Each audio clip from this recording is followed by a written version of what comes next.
A partir de este momento comienza la parte editorial. Correspondiente, ya dije, al 26 de agosto del año 2026. ¿Cuál es el título? El título de este editorial. Signo de interrogación. ¿Leer periódicos? Se cierra. ¿Leer periódicos? Y luego le pongo un complemento para informarnos. Es decir, alguien que quisiera informarse sobre la realidad económica, financiera, política de este país, ¿debe leer periódicos? Esa es la pregunta título de el editorial de hoy. Vamos a contextualizar un poco esto antes de llegar a 2, 3 ejemplos que quiero darles al respecto. Hace años, cuando estábamos padeciendo, dirían algunos, disfrutando, dirían los menos, los beneficiarios del autoritarismo mexicano, de los dorados años del autoritarismo mexicano, los periódicos eran un instrumento de control más que de información, de propaganda del régimen. Las 8 columnas eran escritas en la Secretaría de Gobernación y se les hacían llegar a los responsables de la primera plana en cada uno de los periódicos de aquel entonces. Así como la escaleta de 24 horas de Sabludowski, igual estaba en Gobernación. Alguien dirá, oiga, pero no es cierto. Bueno, pues, señores, tuve acceso a información de primera mano al respecto. Si ustedes quieren negarlo, niéguenlo. Están en su derecho de hacerlo. Muy bien. Todo eso, esa situación que vivimos, vamos a decir, desde los años 60 hasta el 18, ¿ah? Esa era la realidad. Y vamos a quitar esos 12 años ahí de interregno del presidente Fox y el presidente Calderón. Porque si bien había una intención de controlar, no era como en aquellos años del dorado autoritarismo. Muy bien. Pasan los 12 años del PAN y regresa el presidente Peña. Y con ligeras variantes regresamos a la vieja época. El control de los medios, los noticiarios, ciertos comentaristas fundamentales, etcétera, era la regla. Y estos y los dueños de los periódicos, empresas periodísticas que tenían esos medios como medio de presión al gobierno para obtener contratos, beneficios, etcétera, ¿verdad? Era algo que ya conocíamos desde aquellos años, desde los 60. ¿verdad? Llegamos entonces a la situación actual, o vamos a ubicarnos, el 1 de diciembre del año 2018. Las promesas de López, no habrá corrupción y ya se acabó, y etcétera, etcétera. Revisen ustedes, por ahí está la información, la cantidad de millones de pesos que ha recibido la jornada en estos 8 años. Son aproximadamente 1,300 o 1,400 millones para mantener una fantasía. La jornada no es un periódico, no nos engañemos, pues. Y esto lo saben incluso empezando por la directora, que creo que ya tiene como 60 años ahí de directora, una señora de apellido Piña, comadre de José Ramón, etcétera, etcétera.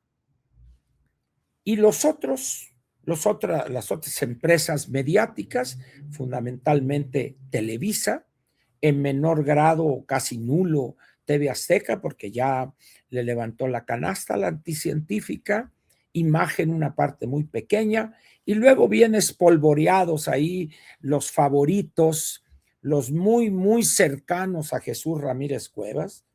Cuando dije muy, muy, muy cercanos, el que entendió, entendió, ¿verdad? Y toda la bola esto de de cómicos de tercera y ahora analistas de quinta que se han incrustado en los medios públicos, en el canal 11, en el 14, en el 22, personajes intelectuales como Lorenzo Meyer, ese tipo de fauna, ¿verdad? Como decía Lenin y Trotsky, son los idiotas útiles, son los compañeros de viaje, ¿verdad? Y hacen su papel y tratan de rebuscar con ciertas cosas medio teóricas, acá y esto, pero finalmente Chayotito Salvador, tranquilamente. Muy bien. En esas condiciones, con ese panorama, yo quisiera que pensaran ustedes en dos medios. Uno es el economista y otro es el financiero, que son los periódicos, vamos a decir, dedicados de manera exclusiva a los temas económicos y financieros del país. Uno pensaría que por el carácter de esos medios, uno tendría la oportunidad de informarse o de obtener información objetiva, análisis serios, críticos de la situación del país, algunas veces algún artículo teórico para elevar el nivel de sus lectores en materia económica, financiera, monetaria, fiscal, etc. Pero, oh sorpresa, no es así. Hoy les voy a comentar alguna cosa sobre el periódico El Economista. Y mañana vamos a ver el caso de El Financiero.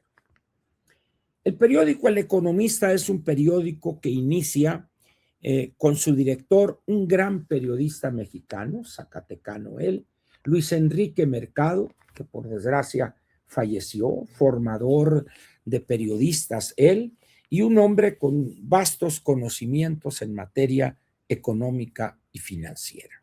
Muy bien. Fallece él y ese periódico, creo que desde antes del fallecimiento de Luis Enrique, fue adquirido por un grupo político económico del Estado de México y creo que sigue siendo de ese grupo.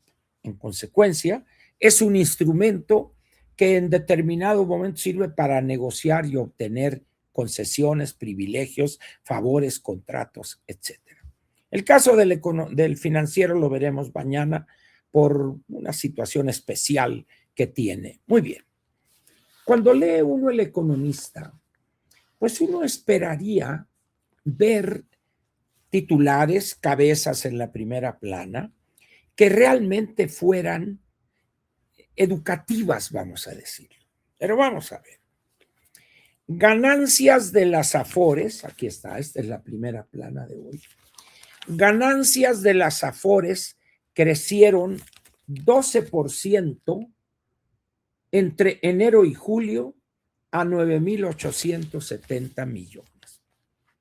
¿Le dice algo a una persona qué tanto son 9,870 millones de ganancias? En primer lugar, no son ganancias. Las Afores no son empresas, son entidades que administran recursos de los trabajadores. Pero quien realiza la inversión de esos recursos son las CIEFORES. Ahora, vamos a suponer que las CIEFORES invierten 1,000 millones de pesos entre las 10 que hay ahorita, creo, ¿verdad? Y durante el periodo que va entre enero y julio, los intereses, que no utilidades, eso no es ganancias, eso es un error de primaria, no es una ganancia. Los intereses generados por esas inversiones se distribuyen, se les acreditan a cada uno de los trabajadores y empleados en el estado de cuenta que se les entrega cuatrimestralmente. Pero ahí va. Ganancias de las Afores crecieron 12% entre enero y julio. ¿Es mucho o es poco? Estamos hablando de que el dinero, el monto del recurso de los trabajadores y empleados que administran las Afores, para ponerlo en números redondos, es 8 billones de pesos. Un 8 con 12 ceros. Y en el semestre obtuvieron 9,870 millones. Eso es muy poco. Eso es muy poco. Pero aquí lo pone ganancias de las Afores para dar aquí una idea falsa de eso. Van a decir, no, las Afores que este gobierno, no. Podrían decir lo mismo, pero de una manera objetiva. En primer lugar, no son ganancias. No son ganancias. ¿Ya? Luego, viene una grafiquita abajo donde dice 5 Afores concentraron 81% de las ganancias. ¿Y le importa al trabajador que 5 Afores de las 10 concentran? Pues no, nada le dice. En primer lugar, muchos en su vida han visto un estado de cuenta. ¿Esto qué objetivo tiene? Vender una imagen muy favorable al gobierno actual en lo que se refiere a estos instrumentos, a estas entidades que son las Afores. Pero resulta que el gobierno nada tiene que ver aquí.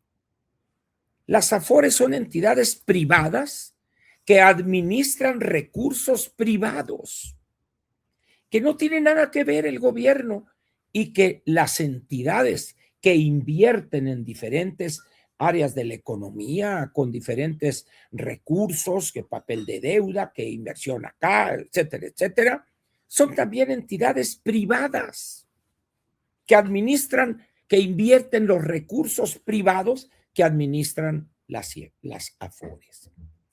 De tal manera que esto, que si suben, que si bajan, ahora bien, cuando un trabajador o cuando los trabajadores tienen ahí recursos para que cuando cumplan con ciertos requisitos que la legislación vigente ha establecido y están vigentes, eso es para su pensión o para lo que quieran ustedes, ¿verdad?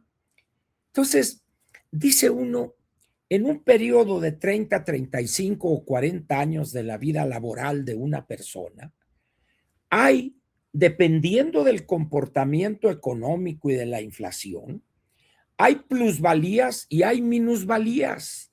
Es normal. De tal manera que esto de 9,870 millones valdría la pena que el título fuera mucho más objetivo y menos rimbombante. Esa es una. Pero luego vamos a otro. Aquí dice, cuenta corriente con superávit de 8,927 millones de dólares en el segundo trimestre. Muy bien. ¿Cuántos de las personas que leen El Economista conocen bien el modelo o lo que se llama el modelo de la balanza de pagos? Una ínfima minoría. Y esa minoría, como diría el clásico, muy menor, no necesitan esta nota de aquí para enterarse de eso. Pero hay otra cosa más peligrosa. Esto que están aquí poniendo, cuenta corriente con superávit y esto de acá, y se van ustedes a la página 6. Se van a la página 6. Regresa el superávit en la cuenta corriente del segundo trimestre. Banco de México dice esto. Muy bien. ¿Cuántos saben qué es la cuenta corriente de la balanza de pagos? Muy poquitos. Muy poquitos. Pero ¿cuántos en realidad saben que cuando México tiene superávit en la cuenta corriente, estamos expulsando o exportando capitales? Para un país como el nuestro, lo deseable y lo positivo y favorable para México es tener un déficit en la cuenta corriente. para que eso se compense con la cuenta de capital y que entre inversión en México. ¿Por qué no explican eso? ¿Por qué? Porque esto, otra vez, es para tratar de hacer ver que el gobierno es muy fregón, etcétera, etcétera, etcétera. Muy bien. Pero luego viene otra cosa que es realmente lamentable. Aquí abajo, con foto, con la sonrisa a flor de labios de la anticientífica, dice así: Sheinbaum, habrá 12,750 consultorios médicos más. Vámonos a la parte de la nota 49. Aquí está. Muy bien.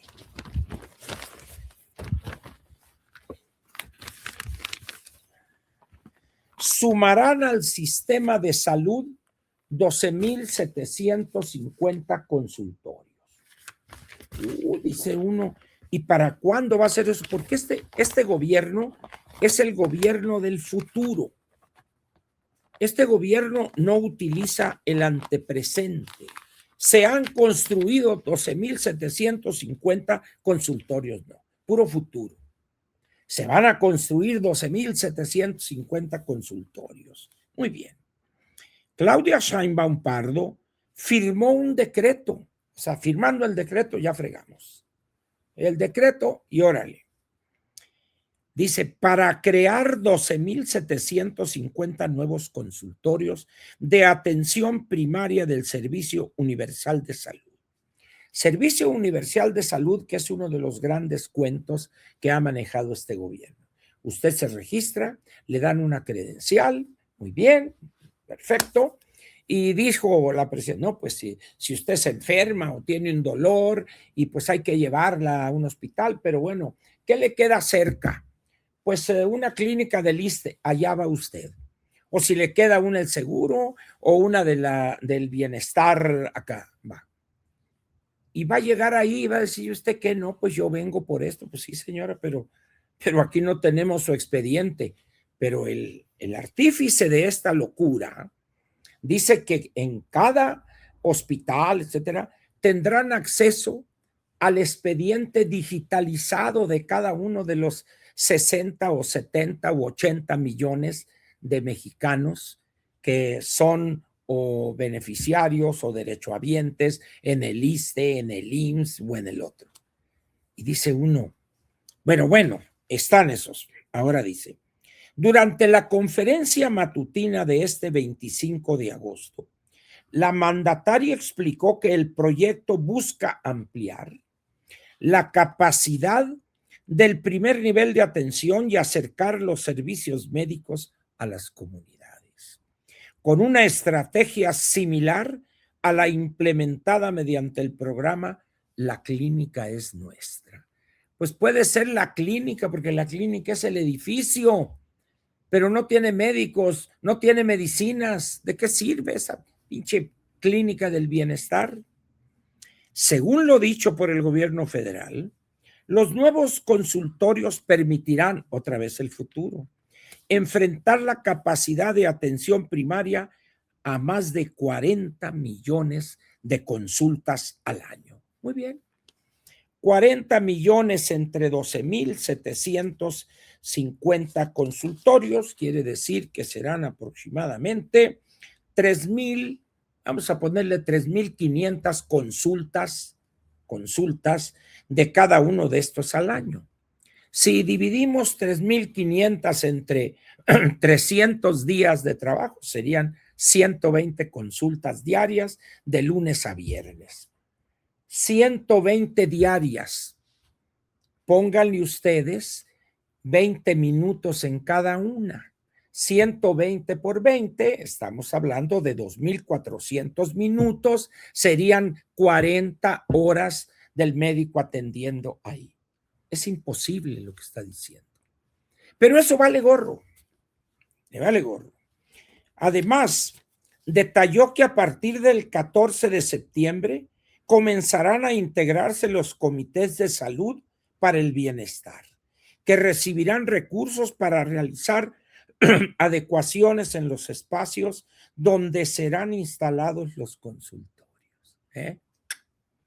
Convocan a médicos.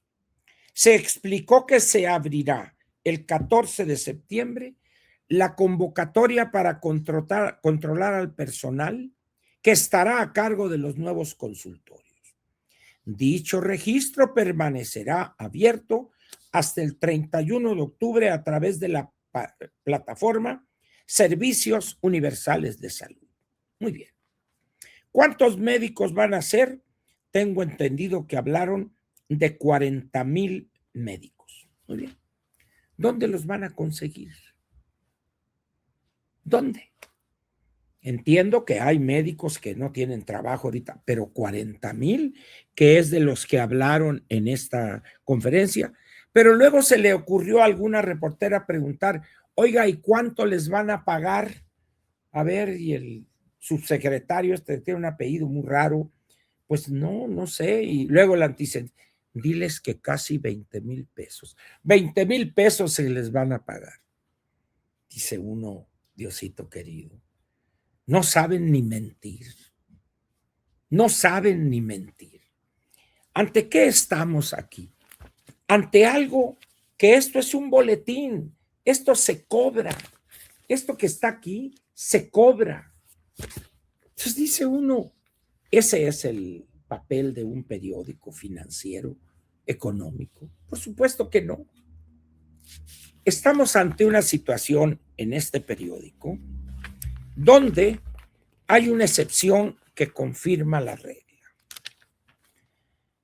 No sé si ustedes sigan a una persona que es un comentarista muy conocido en temas económicos financieros en Televisa y que escribe aquí una columna de lunes a viernes.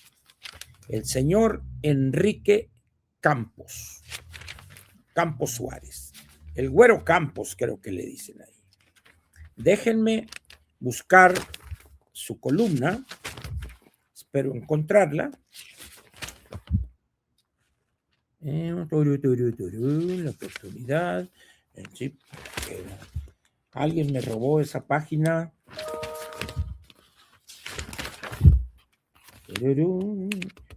A ver.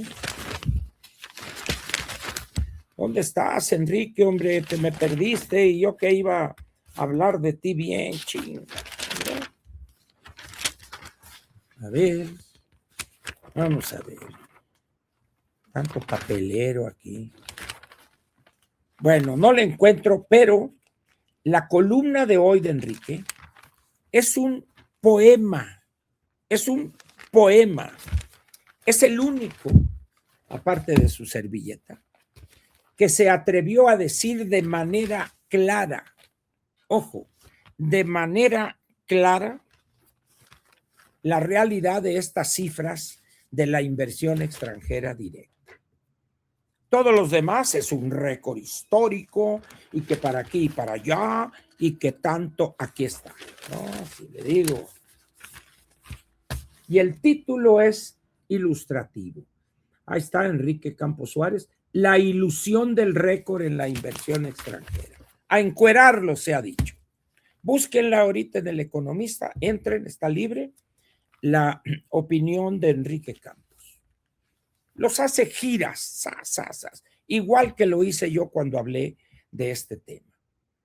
Pero es el único, los demás, una bola de cosas. Dice uno, ¿vale la pena leer entonces este periódico? Y mi opinión, señores, es no vale la pena. Como diría la canción aquella, no vale la pena, creo que era de Juan Gabriel. Pura propaganda del gobierno federal, abierta o encubierta. Y si cuento las páginas de publicidad oficial, se van para atrás. En esas condiciones, pues, ¿a qué se debe esos contenidos que aparecen en El Economista? ¿Ignorancia de los reporteros, de los redactores o corrupción del medio? A ver, compañero, aviéntese usted una cosa de los consultorios, esos que va a ver lo que dijo la presidenta. Ahí, por favor, aviéntese una nota ahí de media cuartilla. Órale, pero bien, acá fuerte, que se vea que hay disposición del gobierno federal para entrarle a los problemas de la falta de consultorios en el país. 40,000 médicos, órale, ¿cómo? Fregados, no. Muy bien, no más que hay un pequeño problema. Hay un pequeño problema.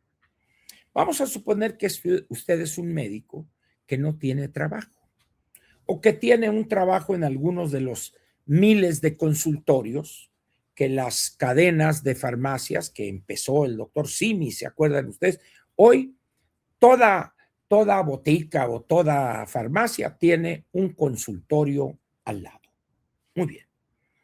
Usted se iría a lo más alto de la Sierra de Puebla o la de Querétaro o la de Sonora o a la zona de la violencia en Sinaloa por 20,000 pesos, alejado de la civilización, en un lugar inhóspito donde no tendría cómo entregarle medicamentos a la gente, etcétera. Tómala. Otra vez la demagogia. ¿Por qué no cuestionan este tipo de cosas? Decir, señora, esto es inviable. Es inviable esto. Pero no, nadie se atreve porque entonces les levantan la canasta. Por supuesto que hay excepciones, hay el caso de Enrique Campos, el doctor Isaac Katz, los lunes aquí en El Economista. Y en otros periódicos, bueno, pues está Macario, en El Financiero está Luis Rubio, en Reforma, los domingos, etcétera. Pero son poquísimos. Todos los demás bailando el son que les toca. Igual que era allá en los años del dorado autoritarismo. ¿Valdrá la pena leer eso? No, que cuesta creo que 15 pesos. 15 pesos son que 3 pasajes del metro. Esa es la realidad. Y este es el periódico, que es El Financiero, El Economista. Pura publicidad barata, unos seminarios pedorros ahí de retaque, etcétera, para sacar dinero. Por eso repito la pregunta, ¿vale la pena leer esto? Y mañana vamos a ver El Financiero, no crean. Hablé ya de esta columna de Enrique Quintana sobre la inversión extranjera directa. Bueno, eso es bueno, pero siempre no, ¿no? Pero porque si le hacemos así, bueno, pues ya el panorama es diferente. O sea, es como el lomo de la liebre cada columna de Enrique. Pero bueno, pues él es directivo, además, allá de la gente de alto pedorraje, ahí en El Financiero. ¿A qué nos lleva esto? A mí me sorprende cuando alguien dice, bueno, es que hay que elevar la cultura financiera del mexicano. Sí, es cierto. Pero otra vez, tenemos el qué, pero no tenemos el cómo. Y si tuviéramos el cómo, no tendríamos el con qué. Voy a dar un ejemplo. Cuando la licenciada Josefina Vázquez Mota fue designada secretaria de Educación, creo que fue con el presidente Calderón, creo, o Fox, bueno, X, pues, creo que fue con Calderón. No, pues ella como economista y andaba buscando algo así para impactar, y quizá alguno de sus contrapaches le dijo, no, licenciada, pues usted tiene carácter, tiene conocimientos para ser candidata del partido, de nuestro partido, y le entró el aire y entonces andaba, llevó a Carstens ahí al el Museo Interactivo de Economía, que está ahí en las calles de Bolívar y Tacuba, ¿tá? Ahí va. Y total que ahí se firmó una cosa y la cultura financiera y que para aquí, para allá y dónde te pongo. ¿Saben qué ha sucedido con ese proyecto? Esto, miren, nada. La cultura financiera debe formar parte de la carga curricular, cuando menos en las preparatorias, en el nivel medio superior, para que cuando ellos lleguen a superior tengan un conocimiento mínimo de cuestiones como crédito, tasas de interés, las afores, tu cuenta individual, pensión, cómo se construye, etcétera, etcétera. No se ha hecho absolutamente nada. Por eso dice uno, bueno, ¿y los periódicos por qué no hablan de eso? Hemos formado desde esa época, cuando la licenciada Vázquez Mota planteó este proyecto así grande, nada, nada hemos hecho, nada. Por eso la gente le parece muy buena una tarjeta de crédito que le cobre el 100% de tasa de interés. Ya andan todas esas tarjetas digitales de bancos, etcétera, se las pelean. Bueno, pues está bien, si quieres pagar el 100%, pues órale, es tu dinero finalmente, ¿verdad? Estamos pues ante una incultura financiera peligrosa, porque la gente no sabe qué hacer frente a su futuro. Nadie se lo ha explicado. Bueno, no saben ni siquiera qué porcentaje de su salario base de cotización aportan a su Afore. No lo saben, porque además nadie se los ha explicado. Mira, el desglose es esto y esta es la miseria que tú aportas. Así es que déjate de andar exigiendo una pensión como en Alemania, donde aportan los trabajadores el 21% y el gobierno no aporta un céntimo. Por eso les permite pensionarse con alrededor del 70-71% del último salario. Pero aquí el trabajador nomás aporta el 1.125. Es nada. Es decir, una persona que tiene un salario base de cotización diario de 500 pesos, el 1.125 pesos de 5,000 pesos, perdón, ¿qué dije? 15,000, 5,000, de 500 pesos, perdón, es el 1% de 500 son 5 pesos, como 6 pesos 25 centavos. ¿Con eso va a construir el señor una pensión? ¿Con ese porcentaje? Por supuesto que no.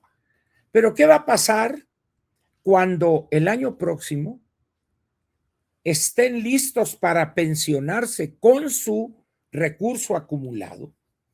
Pero alguien me dirá, pero tienen el copete de las pensiones del bienestar. Sí, de acuerdo. Pero ¿qué tal si el año que entra el 27 son 250,000? ¿Y qué tal si el 28 ya no son 250,000, son 500,000? Dinero no va a haber para ese copete. Estamos pues ante una situación donde periódicos como El Economista, y mañana veremos el del Financiero, están en condiciones y no hacen lo mínimo para educar a sus lectores y ampliar su base de lectores. No. En esas condiciones, señores, yo les diría, por favor, no lean, no pierdan su dinero, ¿verdad? Porque no tiene caso, pues, ¿no? Y luego, pues ya he hablado mucho de los ternuritas y lo que escriben y cosas así. Y dice uno, o una de dos, o no conocen la realidad del país y los problemas que están enfrentando decenas de millones de mexicanos, o simplemente, pues ahí la llevan para no generar reacciones molestas en algunos gobernantes, en algunos funcionarios, etcétera, etcétera. Muy bien, señores, quedaría una pregunta.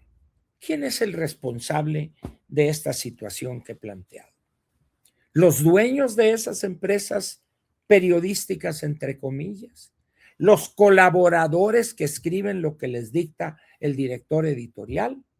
¿O los ciudadanos mexicanos? ¿O los partidos políticos? porque ahí está un filón de oro para los partidos de oposición y nada hacen. Ya les puse el caso de los temas estratégicos que maneja el diputado Moreira. Bueno, pues con ese coordinador de los 35 diputados priistas, pues me imagino que van a hacer ejemplo en San Lázaro. De dar risa, o más bien de ponernos a llorar. Aquí termina la parte del editorial de Platica con Ángel correspondiente al miércoles 26 de agosto del año 26. 26 del 26.